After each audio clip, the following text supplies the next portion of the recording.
panel discussion on the connection between critical thinking and other disciplines. Thank you all for being here. We really appreciate your presence.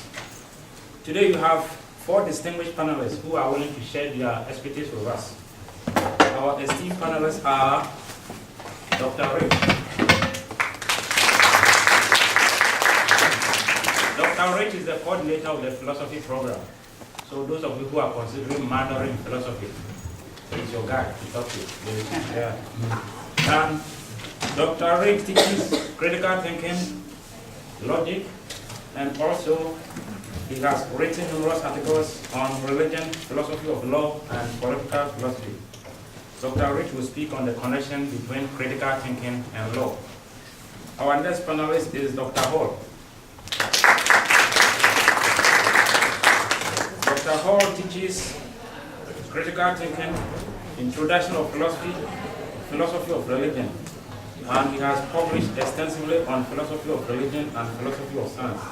And today he will speak on the topic, the connection between critical thinking and science. Our next panelist is Dr. Osei. Dr. Osei teaches critical thinking, introduction to the Bible, African-American philosophy, and moral principles and contemporary ethics, moral issues.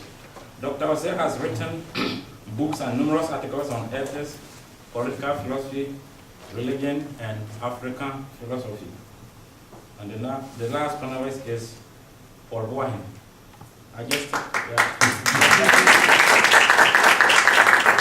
He will join you in 5 minutes. Right. Anyway, I'm Paul Boaheng. I just turned 18. Yeah. Yeah. And I'll be the moderator, and also I'll speak on the connection between critical thinking and politics. Once again, thanks for coming, and sit down to enjoy.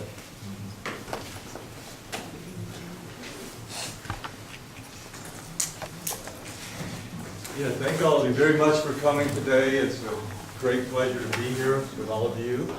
And again, Dr. Rich, and my topic is critical thinking and law. So here's what I plan to do in here.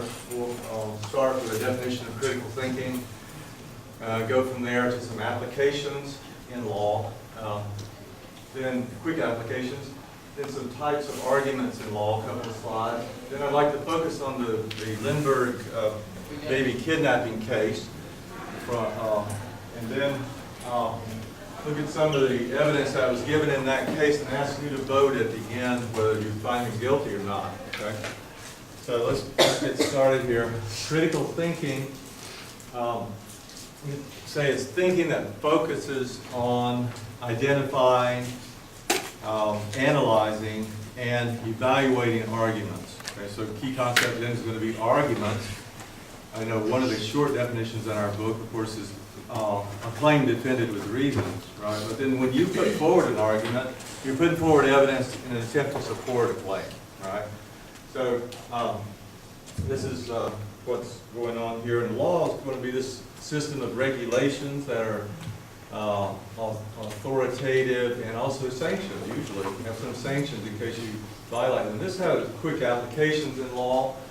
So even the grand jury decides whether there is evidence enough, and the police do this too, right? Is there evidence enough to take this person to trial or arrest this person, right? We're looking to identify an argument, some evidence, right?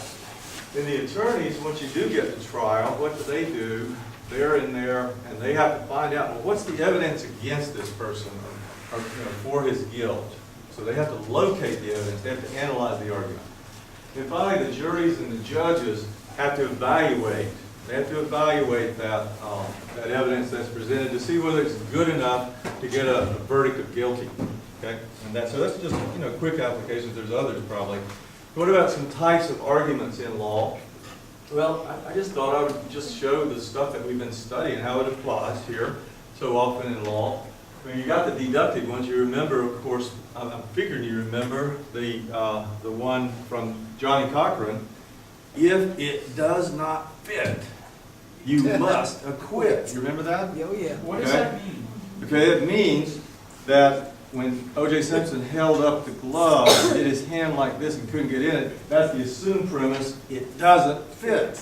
Okay? And then the assumed or the implied conclusion is you must acquit. So it's a complete argument, even though it's abbreviated format here, right? That's a deductive argument, right? So it means, acquit means find him innocent, find him not guilty, okay?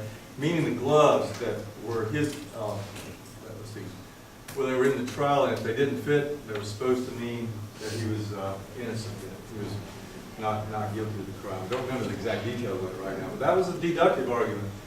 Now, and then the one in our book now that's called Arguments from Authority, if you remember, those could be eyewitnesses or experts. And so you could say an eyewitness said, well, I saw the person breaking and entering. You know, then you go to trial and you have to evaluate to see whether that was good evidence, was he in the right position to see, and so on.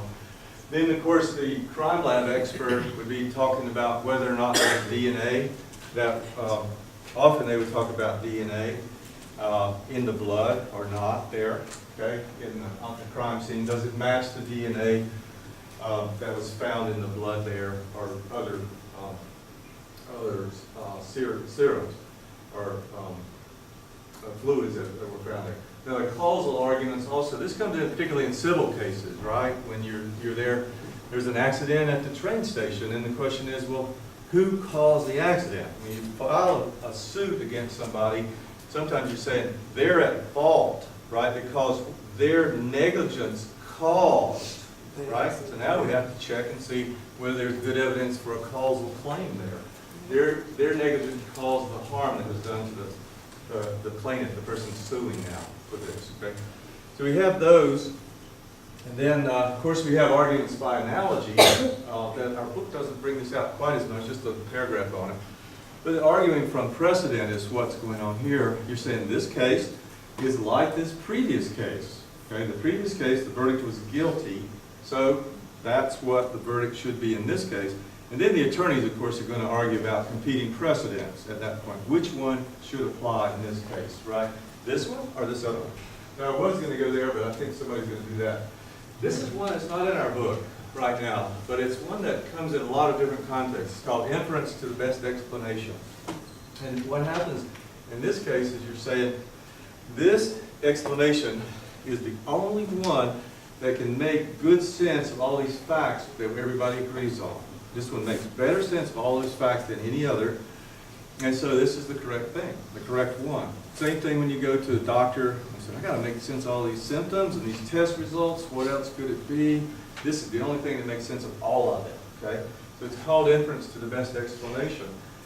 And so in this case, your explanation would be, for example, he did it, okay? How come you're saying he did it? Well, because that's the only explanation that will make sense of all these other things we have before us, all these other facts, okay? And so, I mean, some of the others will make sense of some of them, but not all of them. This one makes the best sense of all of them. So I'd like to apply this one now to this Lindbergh baby kidnapping case. Okay, let's see. I'd like for you to be involved in it. So what happened? I'd like you to be the jury using the inference to the best explanation.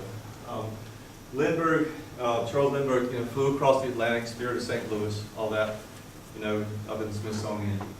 You can see that plane up there, or a copy of it. So when was this? This is March 1st, 1932. Lindbergh had a son, an infant son, about 2 years old, and he disappears, or he's kidnapped from his bedroom on the second floor of the Lindbergh home in New Jersey. So that night, this was maybe 9 o'clock, there's a nurse in there, she goes out of the room, she comes back, baby's gone, right? So how did it happen? The kidnapper used a makeshift ladder, a homemade ladder, to put up on the side of the house, come in the window, take the baby, okay, and go. Now, why? Because he wanted $50,000 ransom money, okay? And then, now this is part of the question, really, but I'll tell you who was charged with it, okay? A guy, German immigrant, carpenter by trade, Bruno Hoffman is his name. He's arrested for the crime 2 years later, okay? So let's look at the evidence real quick. The first bit of evidence, now the question is and each time we're going to get Hoffman's response, right? Or his defense team's response.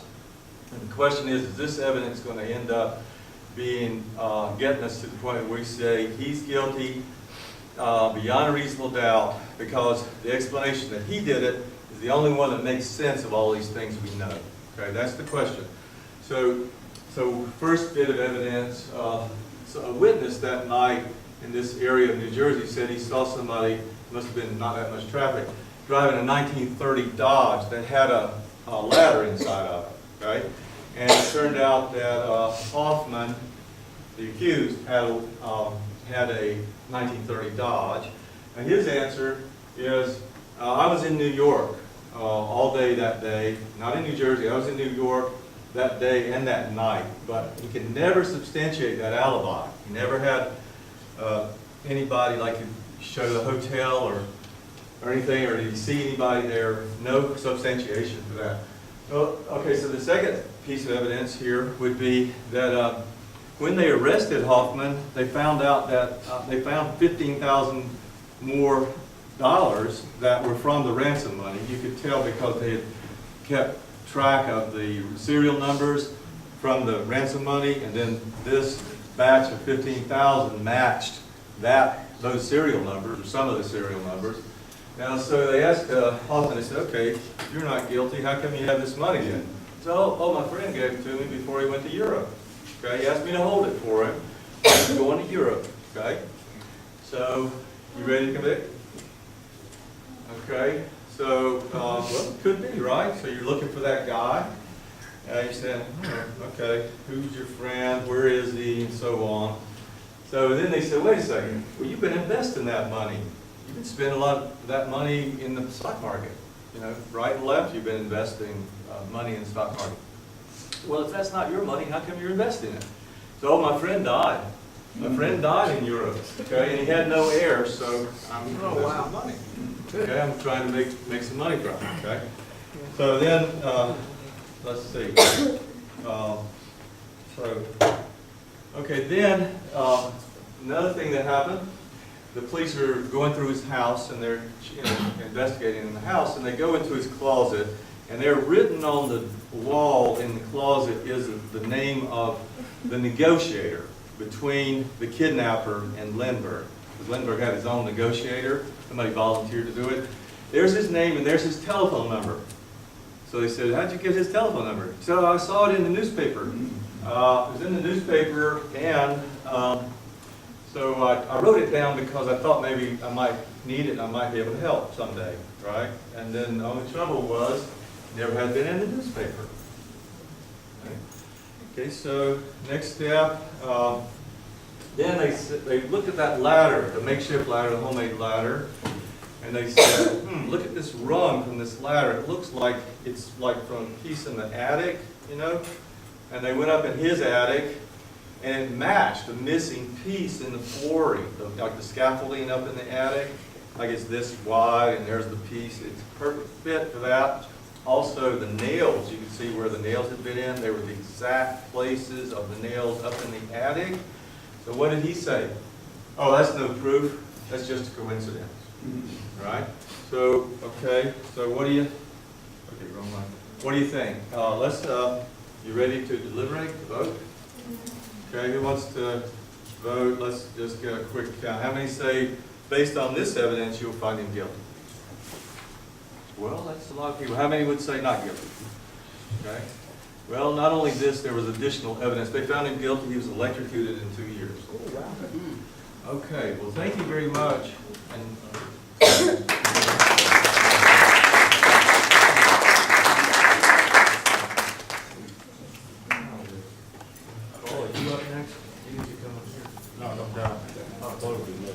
Charles Lindbergh ever get his infant son back? good question. No, his head was crushed on the way down from the ladder. Just like that, they found his body in the field later. The ladder broke. Yeah, thank you so much for staying within the assigned, time.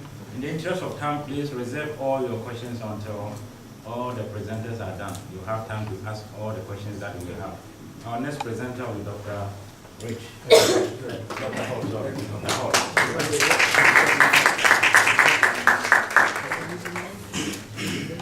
That's a hard act to follow. Mine is more vague. I'm sorry, I'm going to read it, but 10-minute limit, if I give it extemporaneously, I tend to wander. I might tend to wander. So I'll read it as if I was speaking. How does critical thinking apply to science? Well, let me begin with a look at some of the meanings of the adjective critical as identified by the Merriam-Webster dictionary. One meaning is indispensable or vital. A second is exercising or involving careful judgment or judicious evaluation. A third meaning is expressing criticism or disapproval.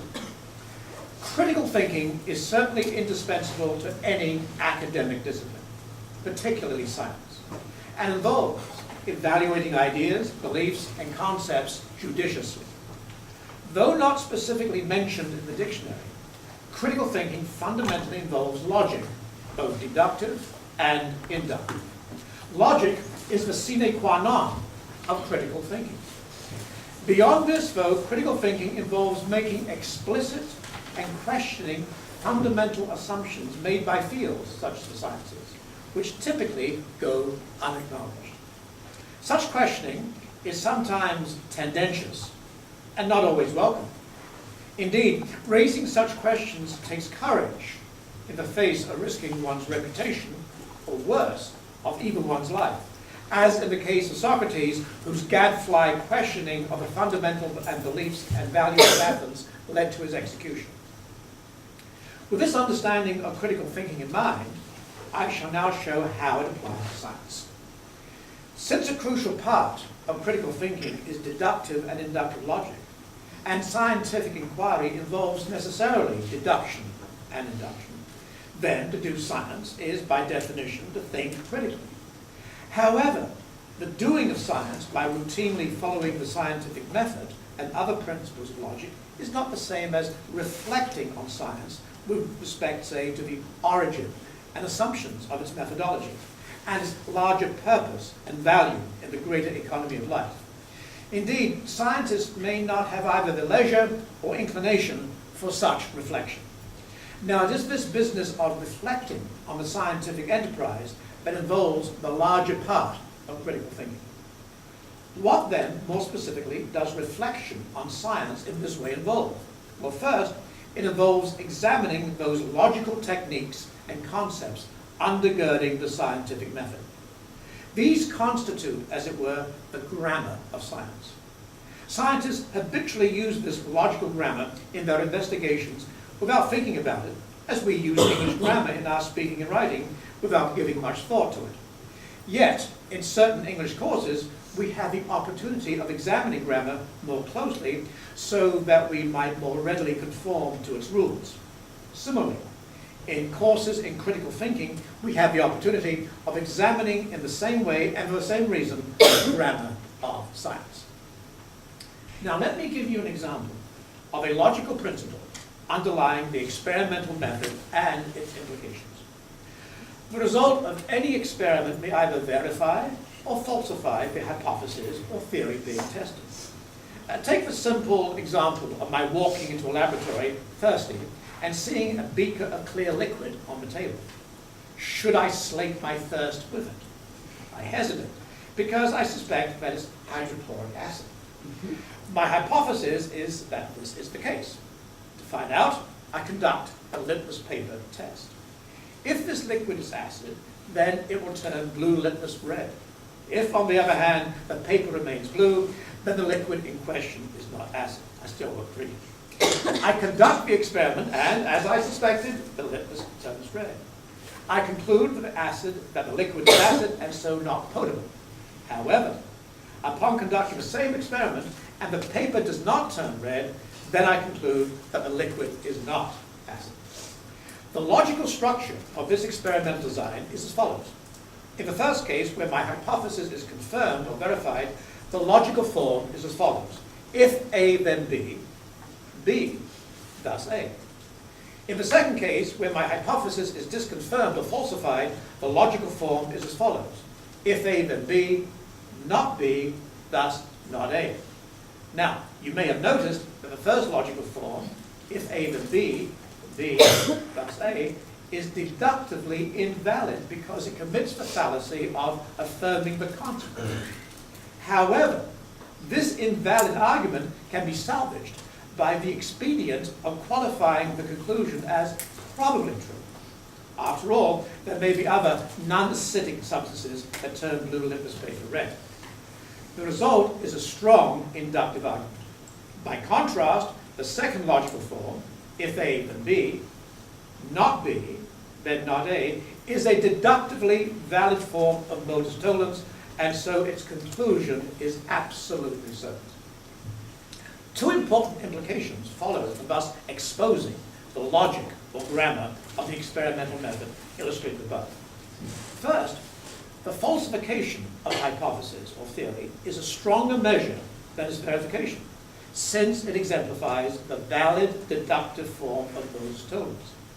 It has the advantage of yielding us certainty. Verification, on the other hand, at best can yield us only probability. A second implication is that it provides us a way of dividing the sciences. The ideal theory is one that is, in principle, both verifiable and falsifiable, the kind abounding in the natural sciences of physics, astronomy, and chemistry. A theory, though, that is not in principle falsifiable, but only verifiable, is less than ideal. And this is the kind typically found in the social sciences of psychology, sociology, and economics. Now, since the negative results of falsifiability are certainly true, whereas the positive results of verification are only probably so, then falsifiability is a stronger claim than verifiability. Ideally, a scientific theory ought to be in principle falsifiable as well as verifiable. Theories in the natural sciences, such as physics and astronomy, are typically both, while those in the social sciences, like psychology and sociology, are usually at best only verifiable in principle. Hence, the natural sciences are often qualified as hard sciences, and the social sciences are merely soft. This raises the question as to the relative status of these sciences. Might we say, as positivists do, that the natural sciences are superior to the social sciences, inasmuch as their theories typically admit of a possibility of both falsification and verification? I shall leave you to ponder that question in your hearts that indirectly results from thinking critically about science. Another function of critical thinking, according to its dictionary, is expressing criticism or disapproval. This occurs when a firm distinction is made between science and pseudoscience, like astrology and phrenology, with a repudiation of the latter. A method of science is abduction, which is inference to the best explanation or to the most likely cause of a phenomenon. Dr. Rich acquainted us with that. For an explanation or theory to be best in the sense of most plausible, it must, among other things, be testable. That is, in principle, verifiable and falsifiable.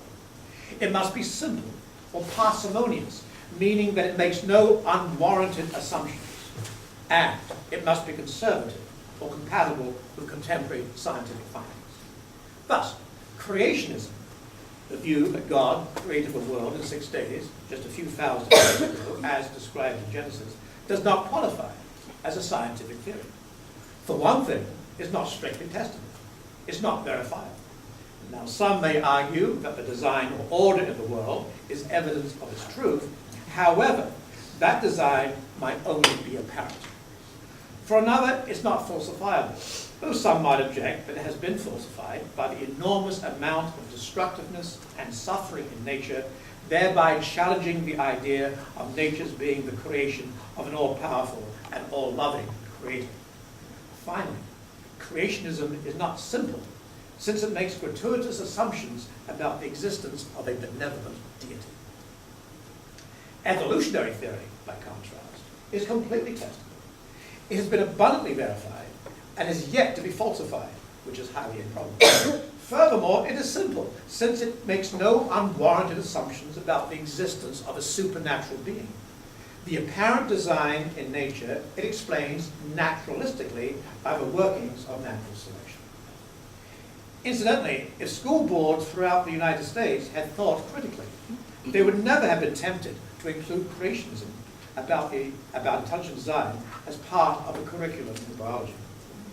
In conclusion, critical thinking applies to science in three ways. First is what scientists routinely do, insofar as they use inductive and deductive logic, which are instruments of critical thinking. Second, critical thinking is reflection on the grammar of the fundamental logical concepts and techniques underlying scientific methodology.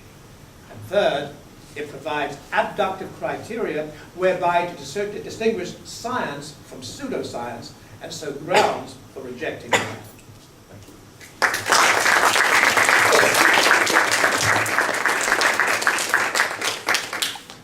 Thank you so much, Dr. Hall. The next presenter will be Dr. Osei. Again, please reserve your questions. If you know you can't remember the questions, put them down. You have the time to answer all the questions that you have, please.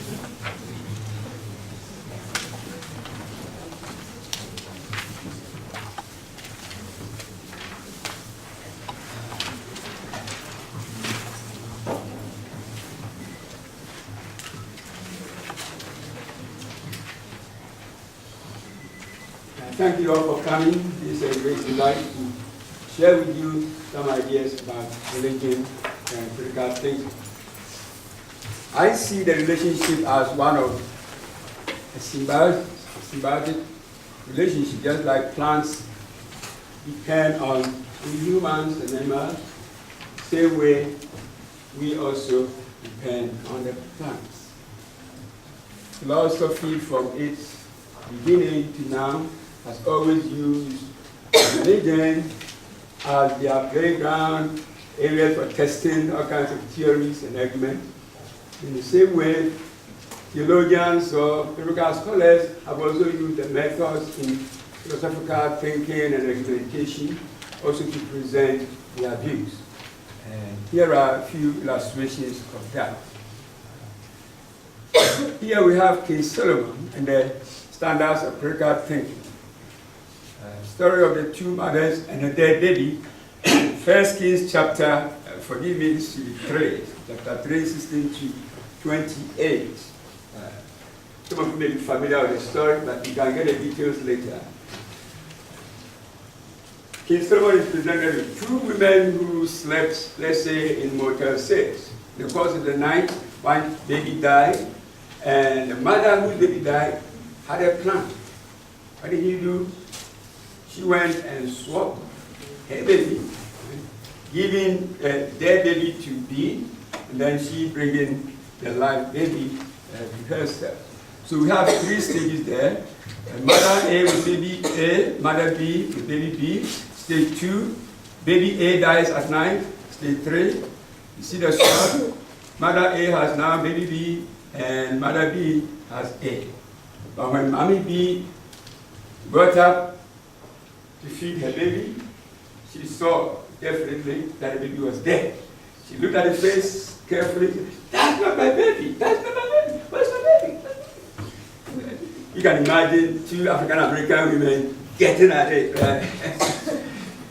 She's my baby. No, it's not your baby, right? So these two women had a quarrel, and the only place they could go to settle this was, of course, King Solomon's temple. So they went there, and the king, okay, who had prayed to God to give him wisdom above all things, had this to say. In modern terms, just like Professor Hall said, we think in terms of hypothesis. And that's what he did, even though he may not have called it hypothesis. He conceived in his mind, if A is the mother, right, then when I say I'm going to cut the baby, right, a genuine mother will say, well, no, please, no. Please give this baby to the other woman. Okay? It's my baby, but please give it to her. I don't want to see her cut. Right? So if A is the mother, then she will oppose. Okay? But guess what? A did not oppose. He said, yes, go ahead. Cut both babies. Okay? And from his intuition, King Solomon could tell, you are not the mother. Okay? Sounds like a poverty. Yeah, Molly probably show you are the father. Yeah, not the father. Okay. He didn't have DNA test, but he used his God-given wisdom or intuition. Today, we know that it's the same as one of the most important logical models of parties called denying the principle. It's a valid argument, MT for both opponents, EQ for denying the principle. Also, if you look at the other side of the story, right, you are saying if any woman says it's okay to carry these two babies, then she is not the mother, not M. And what do we have there in the court? B says it's okay. Therefore, she is not the mother. You can see that this is also modus ponens, because any woman includes B. So if B, then not M, B says it's okay, therefore it's not M. Okay? So that is also valid. What do I have here? Yeah, this is modus ponens. So it should be AA, forgive me, referring the antecedent, AA. All right. Then the final argument, even if it was not spoken, it was so obvious. The mother is either A or B. Well, the demonstration shows that it's not A, it's not mother A, therefore the baby belongs to who? Mother B. And that is how King Solomon was able to resolve this very strange, unusual conflict. Now, I can use this as introduction to critical thinking. I often do. At the same time, I can also use it as introduction to the study of the Bible, because we have this symbiotic relationship. The first book of our current chapter has 7 of these values of critical thinking: clarity, accuracy, precision, relevance. The handout I just gave you includes 2 more. We have depth, that is analysis, looking at the premises and the conclusion, how they hang together, comparing the 2 arguments, that's analysis. And then breadth. Breadth is like completeness. Is this thing covered wherever it's supposed to cover? Okay. So the breadth is important. In the current textbook, it's called completeness. Has he covered both sides? Has he listened to both sides of the issue? Has he drawn a conclusion? Yes, it is covered. Okay. So it has breadth. And then the logic. Okay. Deductive, inductive, you heard that from Dr. Hall. I just showed you modus ponens, modus tollens, and disjunctive syllogism. Okay. We also have consistency. The king did not contradict what he was saying. He never contradicted himself. Either the baby belongs to A or doesn't belong to A. It belongs to B or doesn't belong to B. Right? So that's logical consistency. In the current textbook, you have consistency as a separate category. But on the handout, consistency has been subsumed under logic. And that's also significant. The 8th value is significance. Is this important? Sometimes people have the impression that philosophical ideas are just fancy ideas, they have no significance. But it does. King Solomon demonstrated that with the use of logic, he can solve these kinds of problems within the society and bring peace and harmony. Is there fairness in this? I'm sure we all agree with that. The king wasn't partial, right? You just look at the face of mother and say, yeah, the baby belongs to you. No, it doesn't look like you. He used an objective standard, right? Method of deductive reasoning, modus ponens, modus tollens, and then he was able to show that the mother B was not the mother, but rather A was not the mother, but rather mother B was the mother. So there was fairness. He gave each of the women a chance to make their case. He did, and his judgment was fair. But that's not the only use of philosophy and critical thinking and religion. When atheists or non-believers want to argue against religion, they have an argument they will use. I call that the problem of evil. Philosophers or theologians also want to prove and convince philosophers that they have a good reason to believe in God. It may not be perfect, but it is a reasonable argument. When you have a watch, study your watch carefully, a watch shows orderliness, regularity, beauty, symmetry, and intricate designs. Some designs suggest the existence of an intelligent designer.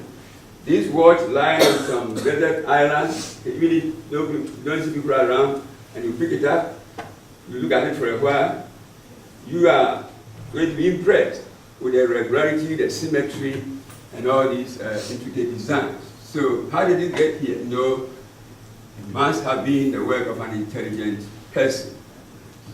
Premise 2 says, well, similarly, these are universe, right? It's a cosmos, cosmology, cosmos, orderliness. Displaying orderliness, regularity, beauty, symmetry, and intricate designs, If you doubt any of these, just stand in the mirror and see how wonderfully you have been created, right? Think about the brain. How is it that you can see? How is it that you can hear? So marvelous, right? So could all these things have happened just by chance? Theologians say, not so. Okay? There is a good reason to believe that there's an intelligent designer behind all the wonderful things we find in this universe.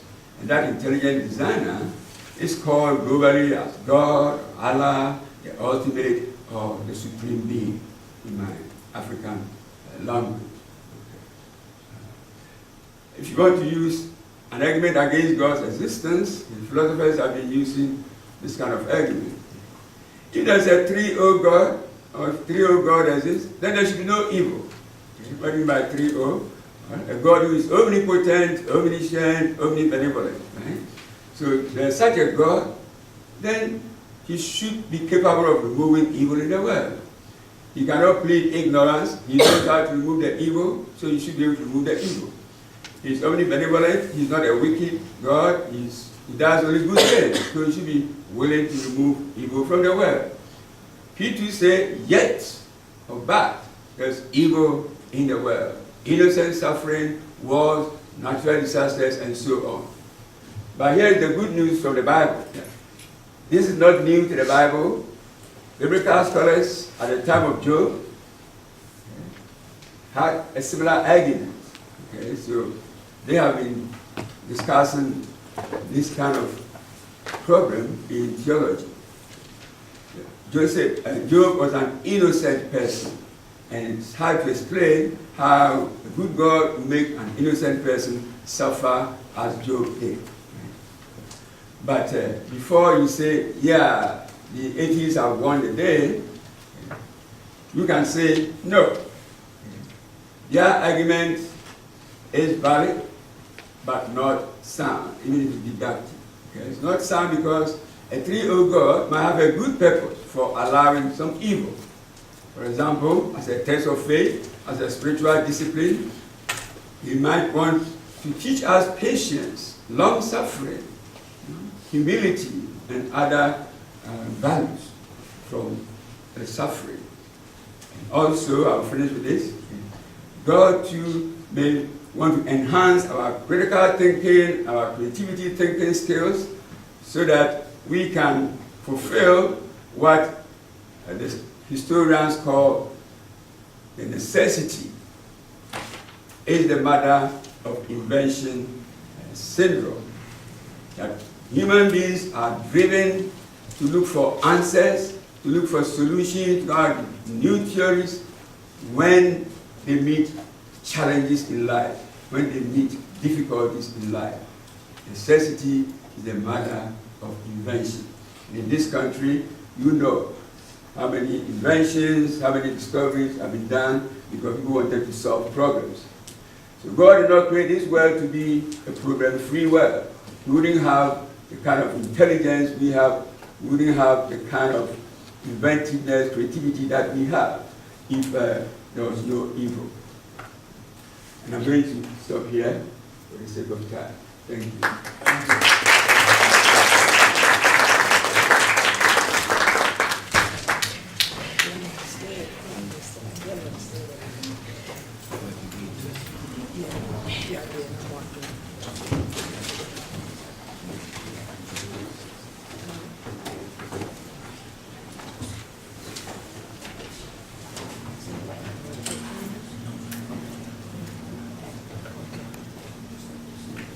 going to talk about the connection between critical thinking and politics. I'll begin by explaining what you mean by critical thinking, and also I'll talk about why some politicians are averse to critical thinking, and then I'll discuss some fallacies in political speeches. So I'll begin by defining critical thinking. And in our book, the book talks about two levels of thinking or two orders of thinking, lower order thinking. Here, that is where we are engaged in memorization and regurgitation of facts.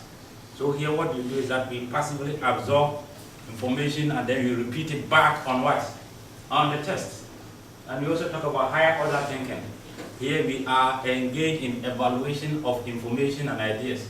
So critical thinking is associated with what? Higher order thinking. And so critical thinking entails evaluation of ideas and beliefs. So you use critical thinking to assess your own beliefs as well as the beliefs of others. It is not an exercise of emotions or feelings or sentiments. It is an exercise of reason. So anytime you substantiate your claim with compelling evidence, you are already engaged in what?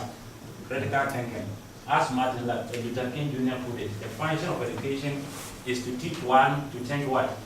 Intensively, and to think what? Critically or analytically. So, almost every day we are hit by many numerous assertions and opinions and arguments from our politicians, especially during political campaigns and debates, right? They all want us to vote for them, you know. So they all implore us to believe or to agree, to accept or to follow and submit. And sometimes some of them, instead of them to back up their argument, they appeal to what? Emotions or feelings or sentiments. And unfortunately, some of us are so gullible that we believe in everything that they tell us, you know, yeah. So thinking critically is our only defense against a world of too much information and too many politicians trying to convince us to vote for them. And how citizens vote is very, very significant because your vote may affect other people as well. So anytime we vote, we can make government better or worse, and in turn make people's lives be better or worse. So it's a very, very serious business, and that is why we need to think analytically. We should be able to evaluate their claims or their arguments. Why? Because bad choices at the polls can destroy economic opportunities that we have. It can produce crisis, and that will lower everyone's standards of living. And sometimes it will lead to unjust and unnecessary wars. And we are all witnessing that in America. That is because some of our politicians, you know, did not think what? Critically or analytically. And we are all paying for that. And that is why it's very, very important. Yeah. So anytime you think critically or analytically, others are going to benefit from your critical thinking skills. On the other hand, anytime critical thinking fails you, others are going to suffer for that. So it's very, very serious. And this is how Thomas Jefferson put it, and I'm sure this name sounds familiar, right? You know, you say in a Republican nation, whose citizens are to be led by reason and persuasion, and not by force, critical thinking becomes of the first importance. In other words, you cannot survive in democratic countries if you are incapable of thinking analytically or critically. So being able to think critically will lead us away from naive acceptance of authority and dogmatism. It will help us to make evidence-based decisions. So it will also motivate us to care for the facts, to attend to the evidence, and to consider the pros and what? And cons. So again, critical thinking is also concerned with decision what? Making an informed decision. Decision based upon what? Evidence, not emotions or feelings. And good critical thinkers don't passively absorb the ideas that they encounter. They challenge the status quo. They are courageous enough to challenge our political leaders, you know, yeah. They force them to back up their argument. They always ask the why question. And as a result of that, most politicians don't like critical thinkers. If you have been following the news, right, in Texas, you know, yeah, the GOP, you know, yeah, they would like to abandon critical thinking. Why? Because they think, you know, critical thinking is encouraging students to be rebellious against the authority, you know, and Dr. Hall mentioned Socrates, right? Socrates also encountered the same problem. He put in the unexamined life was not what? Worth living for a human being. If you are a human being, you need to subject your own beliefs as well as beliefs of others into critical what? Scrutiny. You should question the authority. You don't have to follow them blindly. So Socrates was again blunt acceptance of things. And he was also accused of corrupting the youth by encouraging them to rebel against the authority. And eventually, he was arrested, imprisoned, and executed. And this is exactly what is happening in Texas, right? Because they see critical thinking as something very, very subversive. So that should tell you how important, critical thinking is. If our politicians are afraid of critical thinkers, then that should encourage you to take it very, very seriously.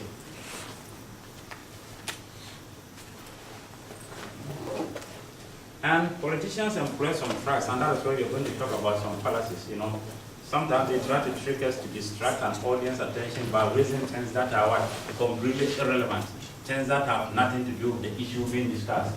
If you remember in our book, it talks about two categories of fallacies. You have fallacies of relevance and fallacies of insufficient evidence. In the case of fallacies of relevance, the premises are completely irrelevant to what? To the conclusion. They have nothing to do with the conclusion. Fallacies of insufficient evidence, on the other hand, here the premises are relevant to the conclusion. However, they don't provide enough evidence, right, to support the conclusion. And most of our politicians, sometimes either they commit this type of fallacy or the second one. And I'll quickly go through some of these fallacies. So it's very, very important that we are able to identify these fallacies so that you don't be misled by these politicians. So the first one that I would like us to discuss is the strawman fallacy. And this is the most common fallacy that most politicians commit, or what we call straw figure fallacy. I don't like the word strawman because it presupposes that only men commit this fallacy. But we all commit it, so I prefer to call it strawman. That is more neutral, yeah. And this fallacy is probably the most common type of fallacious reasoning used in politics. Politicians of all parties sometimes commit this fallacy. The strawman, you're all critical thinkers. I hope you remember the meaning, right? Anytime you try to distort or exaggerate your opponent's argument so that it will be easier for you to refute or attack. And that is what our politicians do. So let's discuss this one. This is an argument, real argument that some of our politicians committed, right? So here, one of the Democrats, I don't want to mention names because I'm not here to discuss politics with you. I don't want to be in trouble. That's why you don't see names. But these were committed by real politicians, right? So some of the Democrats were against the war because they think it was very, very expensive.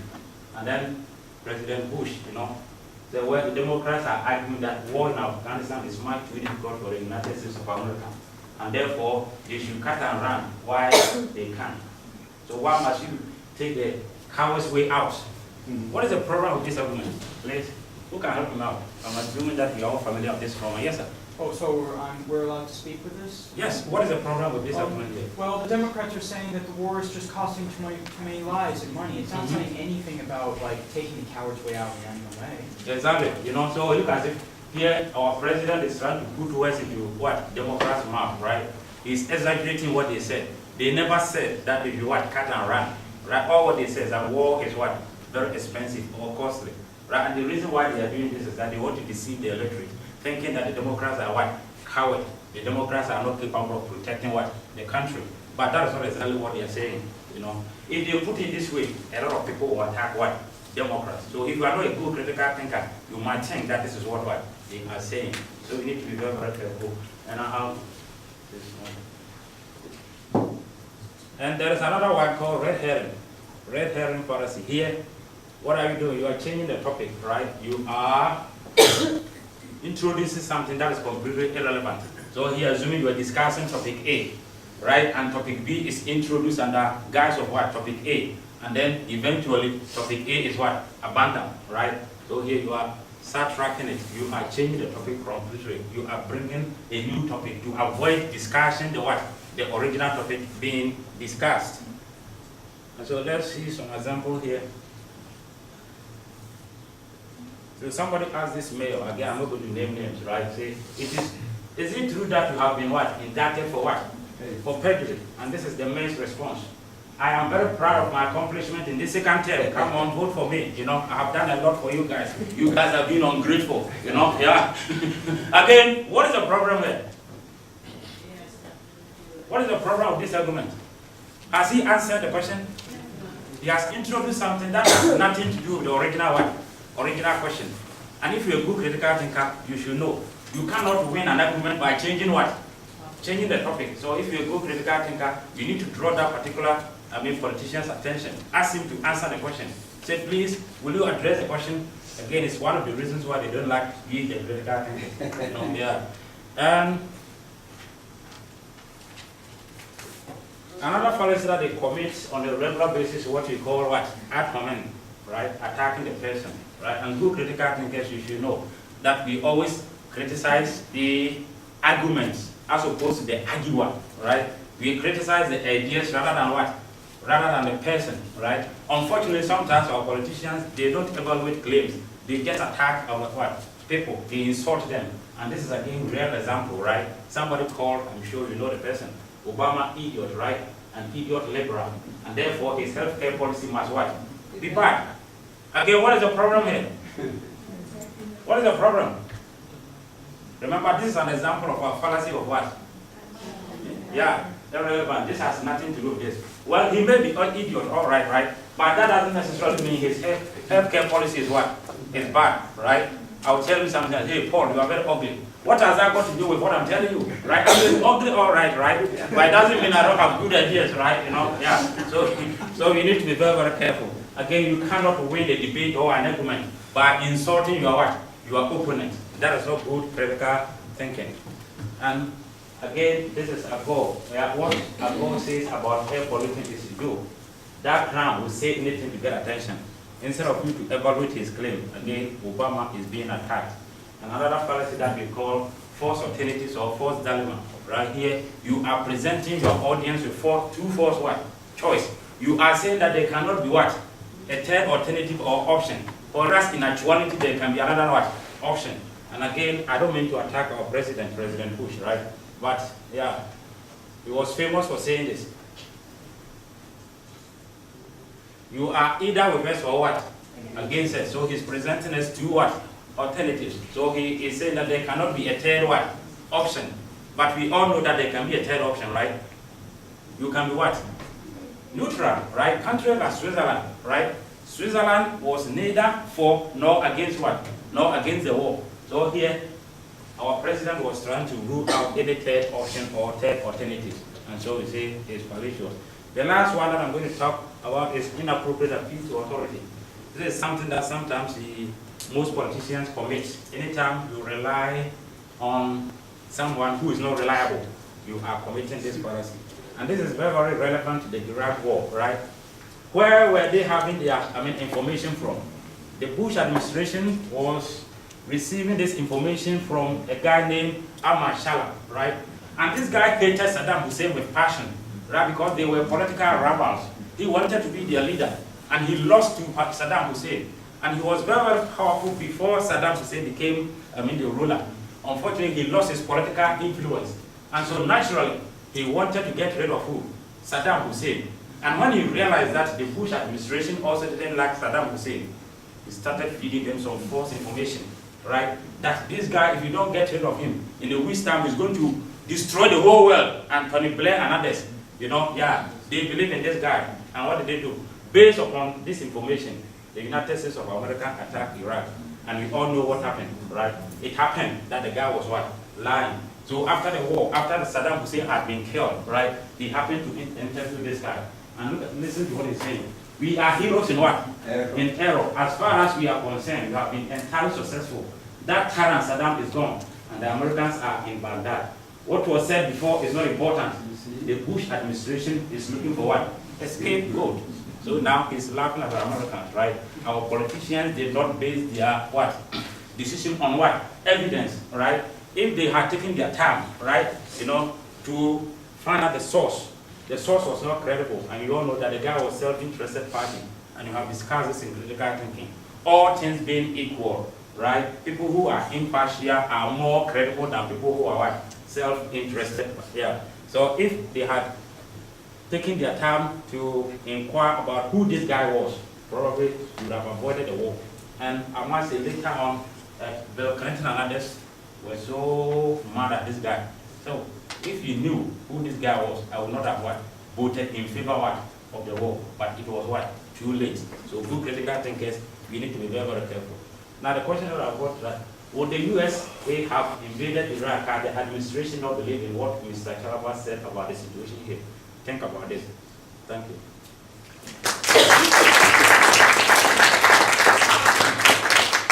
Okay, now we are 4 here, so if you have any questions, of course, I went last, so no question for me. Yeah. If you have any question for these 3 distinguished professors, of course, it includes me. Yeah, feel free to ask, please. Yes, sir. Which one? Yeah, Dr. Joseph. Okay. I have a question that might be helpful to some students, and it deals with the possible interrelatedness between principles of language and principles of logic. Can we assume that if one's grammatical language is highly flawed, that the logic is also impaired? Can we make an assumption like that, or a valid assumption? I think it might be important to students, you know, we I have think to it remind comes up students in that you need connection to. with definitions of valid argument, because, you know, you almost have to think of that sometimes in counterfactual terms. If the premises were true, then they would force the conclusion. And sometimes people go wrong there. I think they don't get that contrary to fact thinking. They don't understand that mood in the language.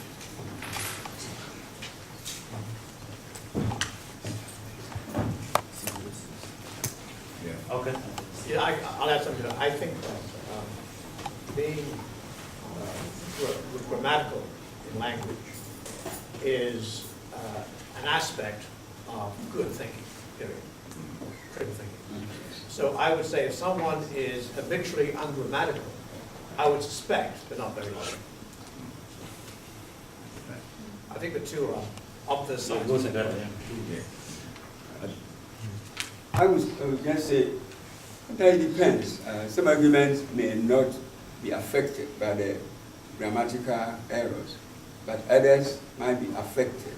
So you have to be decided on individual basis or case-by-case basis. Some grammatical error can create confusion. We have a word like read and then read, and you think it's this, but the argument requires, read to be valid, then of course your argument will not be valid. It depends. I also think there is a connection, there is a positive connection between clear thinking, clear writing and critical thinking, And in our textbook, if you read chapter 8, it talks about that. Good critical thinkers write clearly, right, and they think clearly. Because if your paper contains numerous grammatical errors, obviously it's going to impede the reader's ability to understand you, right? And that might be a problem. And also, if you use bad grammar, you can be caught in a contradiction. I didn't do nothing. On a double negative. You'll be in trouble, right? Did you do something or not? You can contradict yourself. You know everything. Yeah, I think another way to approach that question would be put it to an empirical test.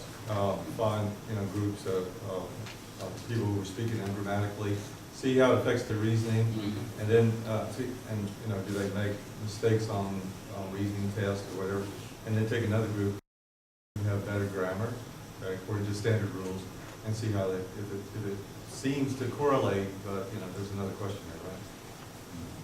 Of course, you should also be careful that being able to write well doesn't necessarily mean you're a good critical thinker either, right? A paper may be well written, but will contain numerous fallacies and, so you need to be very careful.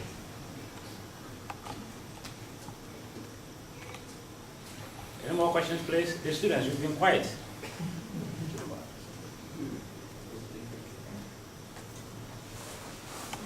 Yes, sir.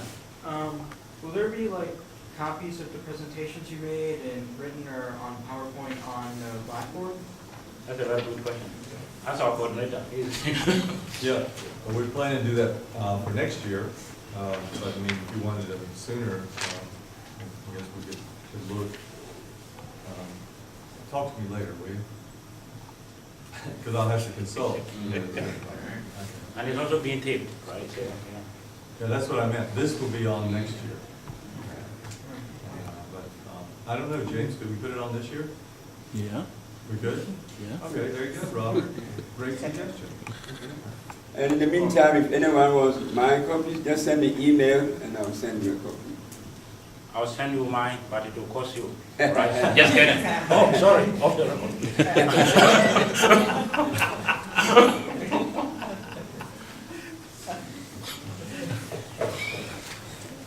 Any more questions, please? Yes, sir. Doug, we're just going to touch it back on what we discussed earlier when we talked about the correlation between a certain level of charisma involved with public speaking. Look at, my first attention would be directed towards politics in general. You don't vote for someone who doesn't have a certain level of charisma, and you don't have a certain level of charisma if you don't have some sort of, either you can afford to have somebody who makes sure you have a certain level of vocabulary, or you have that yourself. So I think throughout the ages, there's a certain level of correlation that has to exist between that grammatical standard. Thank you. Anybody else, please?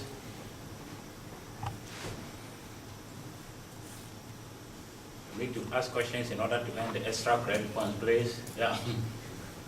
In the larger context, his last point is talking about making sure that you have good communication skills, right? As well as good reasoning skills. Because you may be eloquent, but your facts may fall, or your arguments may be invalid or fallacious. A good speaker must have both communication skills and good reasoning skills. Well, I think we should introduce the distinction between logic and rhetoric. Yeah. A logic, logos, is rational, whereas rhetoric can be poetically just, but not logically exact. So the ideal solution is to have good rhetorical skills linked with logic. Plato's dialogue, for example. You have good logic and you have rhetorical skills. No question, please? Dr. Rich, I just have one general question. Just because it's been a while since I've been in a philosophy class and a critical thinking class, you spoke on inference and inductive reasoning separately. Could you kind of give me like a general difference between the two? Well, that inference to the best explanation is going to be a form of inductive reasoning. It's only going to be trying to get you probability, right? I mean, it might be that everything just looks so much against one person, but it's some amazing, strange coincidence. So the best you get from it is probability still. I mean, when you go there to the doctor, it could be, like even in the case Dr. Hall's example in science, maybe if the theory is correct, you'll get this result, but it might be the reason you don't get the result is because some assumption you were making along the way is faulty too. And so there's some other things, so the real extended argument then will be, if my theory is correct and these assumptions I'm making, then I'll get this. But this one, though, in just plain inference to the best explanation, generally is going to be more classified as inductive than deductive, okay? Or even separate altogether. I mean, that's what Abduction. You call it abduction. Actually, induction is forward-looking, make predictions about the future, about the outcome of the experiment. Abduction is backwards-looking. Something's happened, and you have to work backwards to find out why it happened. Mm-hmm. So, but abduction is a form of induction, because any conclusion arrived at abductively is going to be doubtful. Highly probably true. Still a probability connection is That's what right. you're hoping, Yeah. the best you're hooking for there. Yeah, let me add this. It was a very popular argument used by religious scholars in the 70s. You can think of Jesus as either a liar, or a lunatic, or Lord. For him to be saying those things that he said and to be killed for it, right? He must be a liar, a lunatic, or Lord. But then when you start studying the New Testament and all the scholarly work done on it, you are definitely going to say, no, this doesn't sound like a liar, doesn't sound like a lunatic, therefore what? He is Lord. That's deductive, but you can make it, inductive, say probably, because there might be another category we haven't talked about, right? So it is not an idiot or a lunatic, he's not a liar, then probably he is who he says he is. That's love. I could add two other possibilities there. He was simply mistaken. He wasn't deliberately lying, he just got it wrong, right? That's one. And the second one is, those words were put in his mouth by later redactors, you see. You are assuming. That's right. So I'm not sure that Jesus perhaps said this. So without possibly, Jesus had those words put in his mouth by others, and or he was just mistaken. Today you're supposed to agree with Peter, so let's talk about it. Yes, I got one question though for Dr. Boaheng. We want to make sure. Well, the question about the governor of Texas comment there, that I never heard that. Yeah. Oh, you didn't? Okay. So he was afraid that if you ask people to think for themselves, that it would cause them not to obey their parents. Was that it? And the students were challenging the authority, right? The same way they did to Socrates, right? So in a way they were becoming rebellious, right? Mhm. You know, yeah. Anytime a politician will present a paper, right, these students will ask them some questions, right? You know, yeah. So they were going again. Actually, most of these political leaders were religious leaders as well, right? You know, so they thought certain things were not to be questioned, right? So in a way, they thought the children were blaspheming, right, by questioning the state school. I tell my students, they know this, I say that if the authorities do what critical thinking really want, they would forbid it, as the governor of Texas. It's a subversive activity, very subversive. It challenges assumptions that most people don't acknowledge, challenges, cherished beliefs. So it's a dangerous activity. It takes courage, not just intelligence. But if we never challenged any belief ever, we would still be back in the cave probably. Yeah, society would need the law, right? You know, yeah. Or in Texas. Let's don't resort to name calling. Yeah. Okay, yeah. Please join me in giving our panelists a big round of applause, please.